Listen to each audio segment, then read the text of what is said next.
السلام عليكم ورحمة الله، ازيكم عاملين ايه؟ يا رب تكونوا بخير.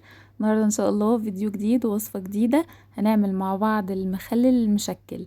تشكيلة مخلل بقى كده حلوة قوي وجميلة جدا. هديكم بعض التريكات كده اللي هتخلي المخلل ده تحفة وهتفتحي عليه بعد 4 ايام.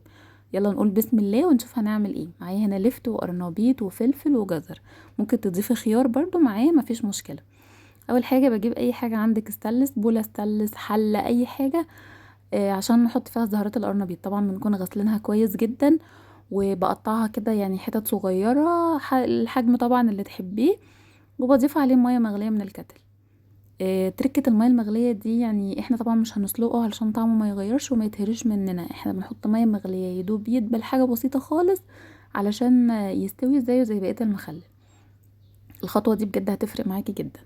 بعد كده بغطي عليه واسيبه 5 دقايق بالظبط مش اكتر، وبعدين بصفي المية السخنة. هبدأ بقى ان انا اقطع هنا المخلل بتاعي. هبدأ باللفت. بصوا انا بحب القطعة دي قوي، يعني هي اختراع كده بتخلي شكل الحاجة حلوة قوي يعني. هي طبعا للمخلل، بس انا بستخدمها مثلا لو بعمل صينية بطاطس. بجهز فطار ولا حاجة، بحط مثلا الجزر، الخيار، الحاجات دي بقطعها بالشكل ده، بخلي شكلها حلو. هي حاجات بسيطة كده بس بتفرق جامد يعني في الاكل. ببدأ اقطع المخلل بقى كده صوابع يعني. بعد ما بقطعه بشوف أو يعني الاحجام المتوسطة المناسبة يعني، عشان يعني يكون اقرب ما يكون للي بنجيبه من بره. يعني الحاجات اللي احنا بنجيبها من بره دي الاطفال بيحبوها اكتر دايما. بيحسوا ان هي مختلفة عن البيت، فاحنا بنحاول نعملها لهم في البيت برضو بامكانيات اقل، وبطعم ان شاء الله يكون زي اللي بره. بعد ما خلصت بقى بجيب الجزر بقطعه بنفس الطريقة. ممكن نقطع بالسكينة برضو عادي يعني ما فيهاش مشكلة. اقطع برضو الجزر بنفس الطريقة صوابع كده، لحد ما تكون يعني كلها برضو احجام متساوية. بيكون في السوا بتفرق يعني لما بيجوا يستووا بيفرق. هنا بقى حطيت شوية من التوم، 5 6 فصوص، وقطعت الفلفل كده. انا ما زودتش فلفل قوي لان انا مش حابة يكون حامي يعني. وحطيت شوية برضو من الهريسة بتاعة الشطة، معلقتين 3 زي ما تحبي. وابدأ احط كل نوع من الخضار اللي هخلله لوحده. يعني انا بدأت بالجزر وهقلبه، وبعد كده بضيف الفلفل واقلبه بحيث ان هو يتشبع من الخلطة اللي احنا عاملينها دي. يعني يعني كل قطعة كده تكون شربت منها اكتر.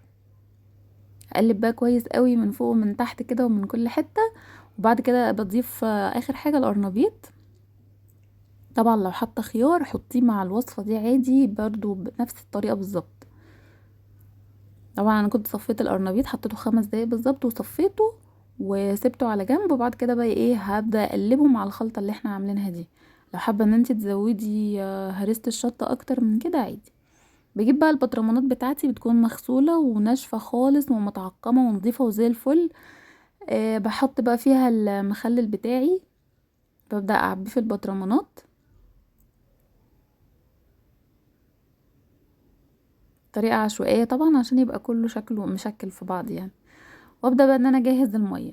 المية دي لتر مية مغلية ومتبردة، تكون فترة كده يعني بتغلي وتسيبيها تبرد.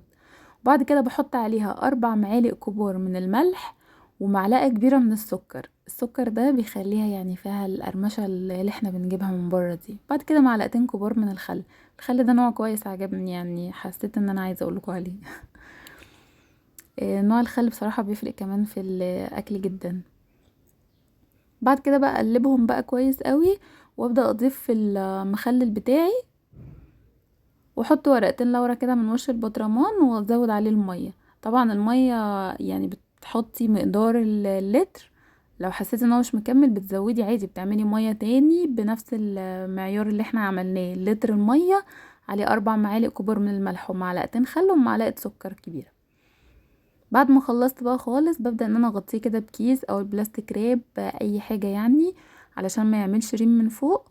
واغطي البطرمانات واسيبها بقى اركنها على الرخامة كده او في اي حتة في المطبخ لحد ما تتخلل 4 ايام بالظبط، وافتحي عليها تحفة جدا.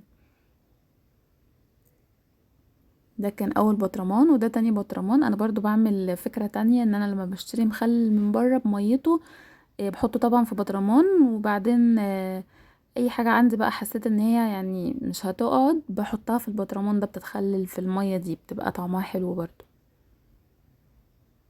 بصوا بقى شكلهم تحفة جدا يعني، والطعم مش عايزة اقولكوا يعني، جربوا الوصفة وان شاء الله تعجبكم.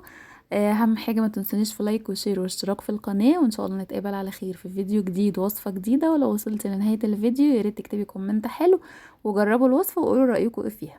وان شاء الله نتقابل على خير في فيديو جديد ووصفة جديدة. سلام عليكم.